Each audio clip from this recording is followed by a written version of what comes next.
The interesting thing is, I got introduced to money because of sports. While playing under 16s, under 19s, you get your match fees. At 15, 16, getting 5,000, 8,000, 10,000 is good money Yeah. at that time. Spending after saving, that's a very important process which I've been following. I like mutual funds for various reasons: the liquidity, the regulation, and you kind of get more consistent kind of returns. So I would say my core portfolio is in mutual funds, but I do invest in equities as well.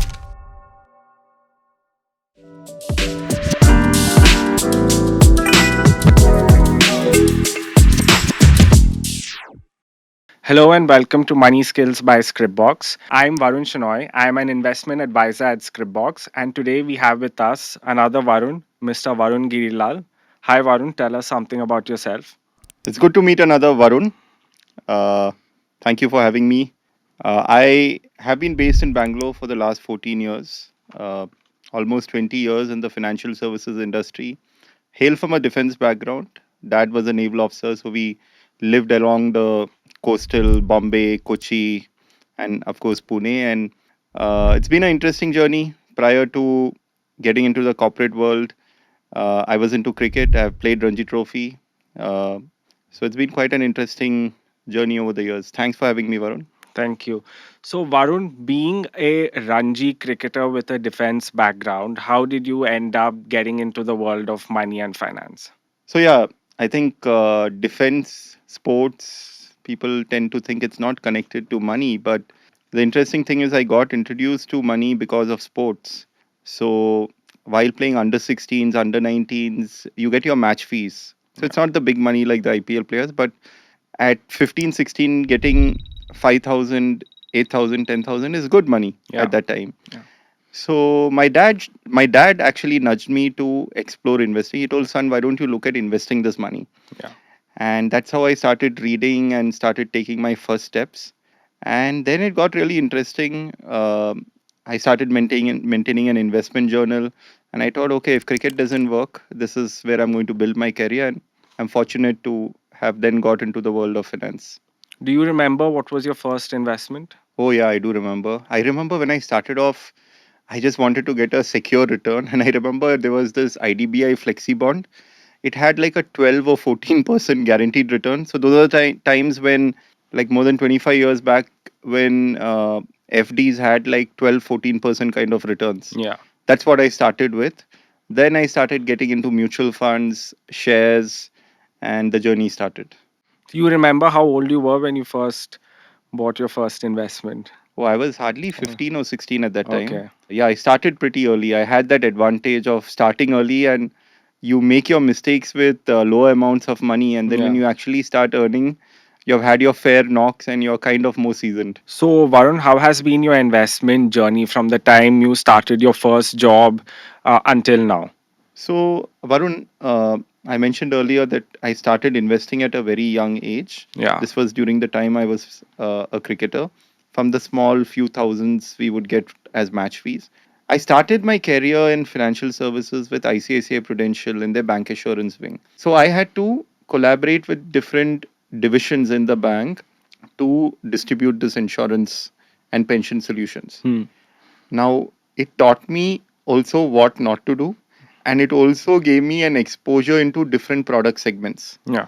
The segment I loved working with was the wealth management team of ICICI Bank. I saw this opportunity to move into wealth management, and I joined this organization in Bangalore, which had a kind of a fee based model. I spent 5 years with them. So during this time, I had started my personal investments. They were investments happening into SIPs. I would say I What was was the investing. initial amount of your first SIP? It was like I started off with maybe around 5-10% of my salary at that time. Hmm. So like uh, maybe 4-5 thousand a month. Okay. Unfortunately, I didn't step up my investment until a few years later. Hmm. But then when I made the switch into wealth management, I did start saving more consciously. Hmm. And then it went up to around, I would say, 20-25%. So as an entrepreneur, during my entrepreneurial stages, my portfolio was actually a little more defensive Hmm. because as an entrepreneur, the equity that you have in your venture, that's the one which can create a lot of wealth. So your portfolio has to become a little more defensive. Hmm. And now that I've become part of a larger organization, my portfolio has become a little more aggressive. So now Hmm. I have almost 70-80% in equity based options, and because there's a much longer term horizon. So in India, being uh, especially in India and a South Indian, there tends to be a lot of cultural, social pressure Prestige. to, hey, Yeah. go and buy a A house. house. Yeah. And there's a lot of debates that happen with my parents, with my in-laws, and I really feel, of course, this is again a personal decision, but I haven't yet invested in a house because Okay. uh, given my comfort level with financial markets at this stage of my life, I would like to have more of my capital in the markets, Hmm. and also my initial experience not being so good with real estate. I like to have my money liquid, and I also feel that see, sometimes home loan EMI can be a big breaker of exploration, experimentation, entrepreneurship if you have that pressure on you. Hmm. It was a great feeling during COVID not to have any EMI on your head. Yeah.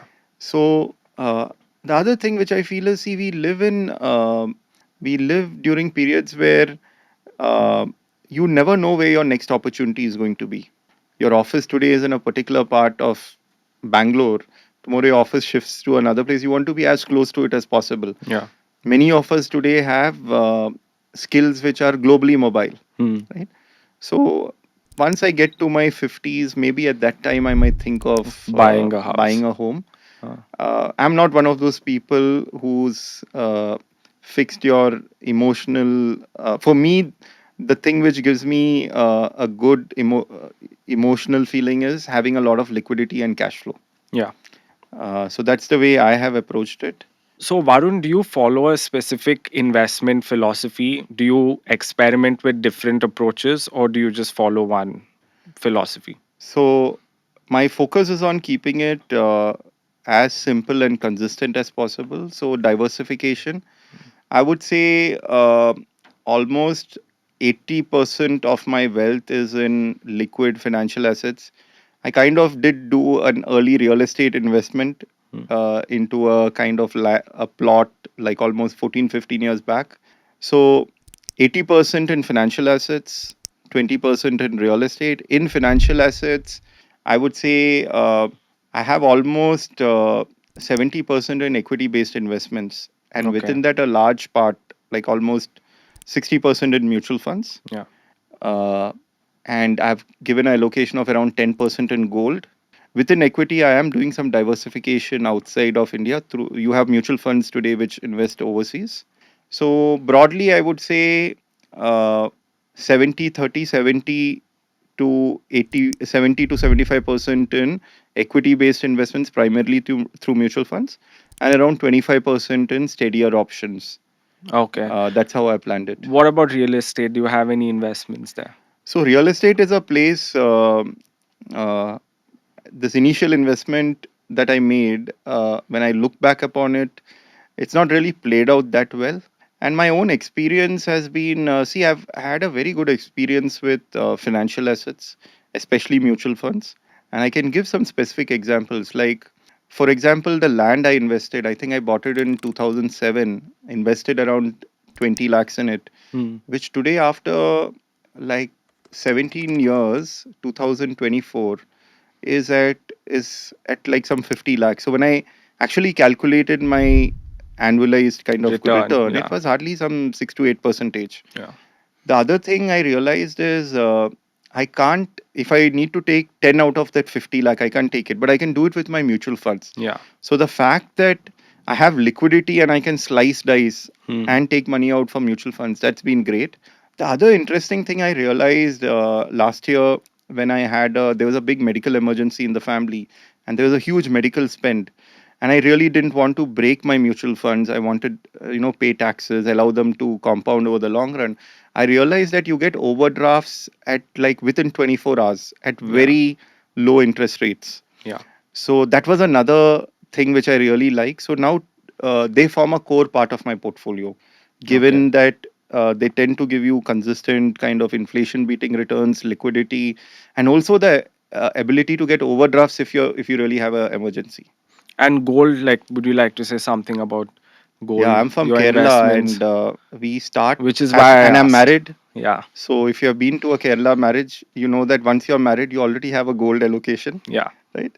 Uh, but other than that, other than uh, what my wife owns in the form of jewelry, I have been investing in gold-based funds through mutual funds, and that's a place I've been allocating. I try to keep my gold allocation within 10%. Okay, so looking back, what would you say has been one of your best investments? So yeah, I have invested in. I remember early on in my career, I started exploring investing directly in equity, and I did buy the IPOs of companies like Bharti Airtel, Canara Bank, and just bought it and left it for 10, 15 years. So they compounded, went up 10, 15, 20 times. But what I really value is not really the returns, but I would say the habit and process that even during the toughest of times when my cash flows were really low and stretched, I at least invested 1,000 rupees a month Yeah. into my SIPs and kept that going. Hmm. That is something I would say I'm really happy about. Other than these investments which have given me like multi-bagger returns. Hmm. So, like all of us, I'm sure even you've made mistakes in your investments. Nobody talks about it. So, what were your biggest mistakes and what did you learn out of it? Okay. So yeah, the good part about starting early is you learn your mistakes with a smaller amount of money. While I started early, I think I could have, in hindsight, uh, Hmm. I think I would have been in a much better position if I was able to invest a larger sum of my money during my early years. Hmm. Uh, so as a percentage at that time, if I was probably investing only around 10-15%. But if I really look back, I think around 30-35% I could have invested. And just looking today what compounding has done, that's one thing I guess I could have done better. Another interesting learning I had very Hmm. early on, this is an experience I had as a young cricketer.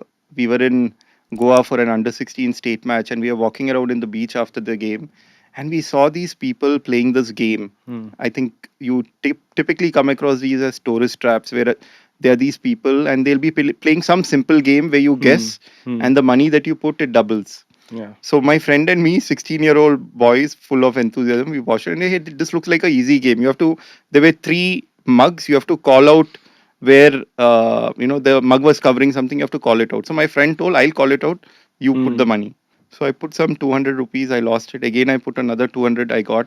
Then I put double that amount. That whole thing went. After some time, we realized this whole game was staged. It was a big learning for me on uh, staying away from these get rich quick kind of Schemes and schemes. yeah. And then very early on, I've tried to always postpone. If I feel something I'm doing out of urgency, I just try to slow down and say, okay, let's think over it, sleep over it. Hmm. That was one learning. Another learning I have is then when I started getting my finances in place, understanding how things work, I think I could have been a little more aggressive in uh, working with some of my family and friends Hmm. in. Uh, and they have come and told me, yeah, you should have been more aggressive in pushing us to get our medical insurance, investing more actively. Yeah. Maybe I could have been a little more aggressive with friends and family basis my learning. So that's why now podcasts like this are a good Yeah. opportunity to share learnings and experiences. Great. So, how do you deal with the ups and downs of the market? So I've heard this interesting line that everybody has a plan till you get punched in the face. I Hmm. think Mike Tyson made this Yeah. comment. That punch in the face is like these big market crashes where you feel the world is going to end. I've been an investor through two market cycles, two really bad market cycles. One was in 2008 when the global financial crisis happened, Hmm. and the second was in 2020 when we had the COVID crash. And both Yeah. these, in 2008, you felt that the banking system would go bust, and in 2020, you felt the world is going to end. Yeah. Uh, so in 2020, I was a much more savvier investor. In fact, I did accumulate. Now what I have done is I look at market corrections as an opportunity more to accumulate. Hmm. And what I've done is I've just created a simple shopping list of what are the equity funds which I will Yeah. buy every time there's a sharp dip. And uh, see, once you have in your mind set aside that the money you're putting in the markets is money you don't need for the next 10 years. Yeah. So in your 100 rupees becoming, let's say, 500, growing 5 times or 10 times, Hmm. there will be periods where that 100 comes down to 70, 60, 80. Hmm. I now look at those as opportunities to accumulate. So once you're made sure the money you have allocated doesn't have a cash flow requirement or urgency, you can stay put. So I now look at market volatility as an opportunity to buy. And the other thing is, I don't look at my portfolio every day. Hmm. I maybe look at it once a month. And when I look at it, also, uh, I look at more in terms of the process and am I over allocated. Returns, I look at least having a 4 to 5 year time period. Do you have a process as to when you would take like an action in your portfolio? Yeah. So if something, if I've become over allocated in a particular fund or a Yeah. particular stock, Hmm. then I look at trimming it down so that I can maintain adequate Hmm. diversification.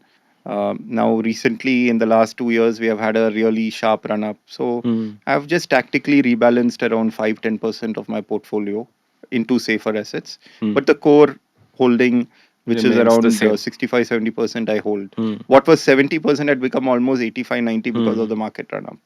Okay. So that's the kind of rebalancing I do. I stay away from typically from things like IPOs.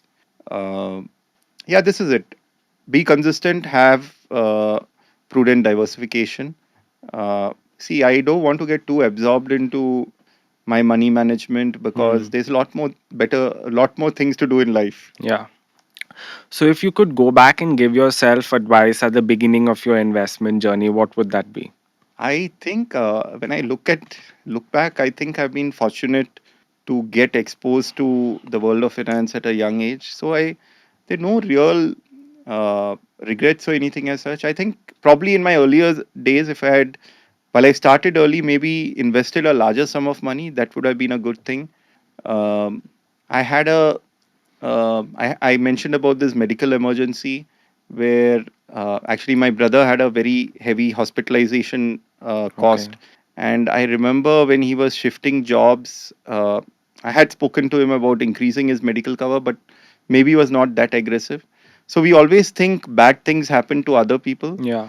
It's when it really hits you, you understand the importance of things Hmm. like having large enough medical insurance for yourself and your close family members. Yeah.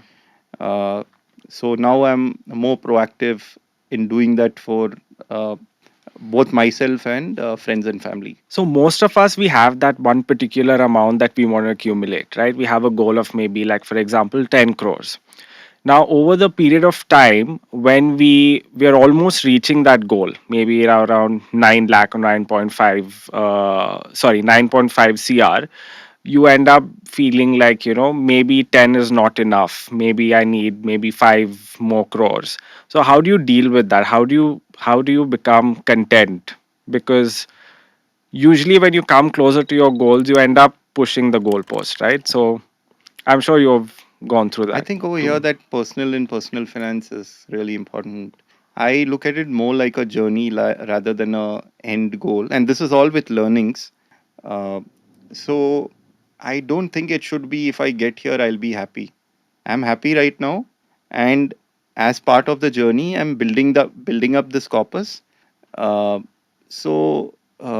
the I think, of course, there are some basic numbers you have to plan for. Like in general, what at least in my planning, as long as I have say 25 to 30 times my cash flow requirement. Let's say I need 2 lakhs a month, which is around 24 lakhs in a year. If I have at least 25 times that amount, which is Mhm. like almost 5 to 6 ER, I think you're in a good place. If you need 1 lakh a month, if you have at least, let's say, 2.5 to 3 CR, that's a good start for you. Uh, but I don't think your happiness should be linked only to that number. You should enjoy life, book Mm. profits in between, make it like a journey.